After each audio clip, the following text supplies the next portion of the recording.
அத தண்ணி நான் கெஞ்சி தண்ணி மண்டான்னு சொல்றேன். எவனும் தண்ணி ஊத்திட்டு போடுறான். யாரு இது? யாரு ஆளுன்னு தெரிய மாட்டேங்குது. பாட்டி எந்த ஊருக்கு பாட்டி ரவுடி? அந்த ஆளு யாருன்னு தெரியல. அறியாத பையன் மாறிக்கிறான். அறியாத பையன் மாறிக்கிறான். அது விட நீ எந்த ஊருக்கு ரவுடி? நான் யார் ரவுடி ஆகுறேன்? நீ தான் சொன்ன ரவுடி எல்லா ஊருக்கும் அப்படின்னா. சும்மா டமாசு சொல்ற. டமாசுலாம் பண்ணுவியா நீ? எனக்கு ஏன் ரவுடி வேலை இல்லை. நான் ஆம்பளையா? ஆம்பளை தான் ரவுடி வேணுமா? ஆமா, ஆம்பளைங்களுக்கு தான் அது தகுதி. பொம்பளைங்க ரவுடி ஆக கூடாதா? பொம்பளைங்களுக்கு எல்லாம் தகுதி அதுலாம்.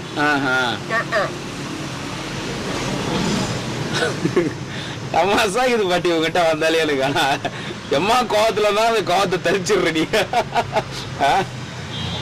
நான் தான் ரவுடி, ஊருக்கெல்லாம் நான் தான் டானு அப்படின்னு கொஞ்ச நேரத்துல.